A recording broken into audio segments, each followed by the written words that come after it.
Преоптоварена електрична енергија при употреба на апаратот за реанимација е најверојатно причината за пожарот во Тетовската модуларна болница, што ја посочиле германските експерти во извештајот.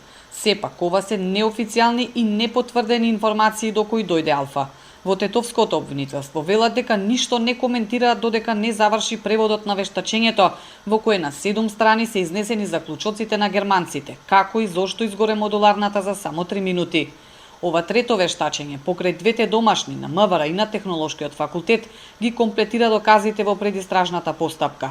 Ако нивните сознанија се поклопуваат, истрагата треба брзо да биде завршена.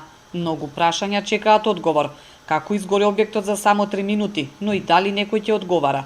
Повеќето граѓани сметаат дека случајот ќе се затвори како несреќен. Како што до сега гледамо како се одвија работеве, не знам како ќе се одвија ова све. Што мислите, како ќе заврши целиот случај? Несреќен случај. А би требало некој да одговара според вас? Па како не би требало? Кој? Па надлежните што се... Не верувам ништо.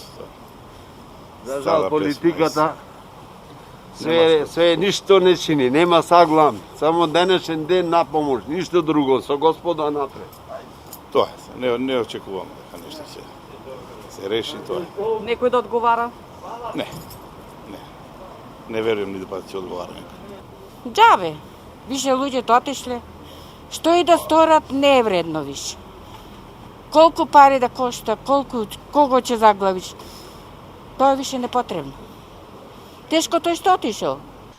Изминативе месеци се сослушуваат десетици сведоци, се анализираа видеоматеријалите, се комплетираат 2 домашни вештачења. Јавноста засега само ја знае причината за пожарот, наведена во извештајот на МВР, дека настанал како последица на запален продолжен кабел на кој бил приклучен апарат за реанимација, полнар за мобилен телефон и уште еден уред. Освен оставките на двајцата директори на Тетовската болница, одговорност за катастрофата во која загинаа 14 лица засега нема.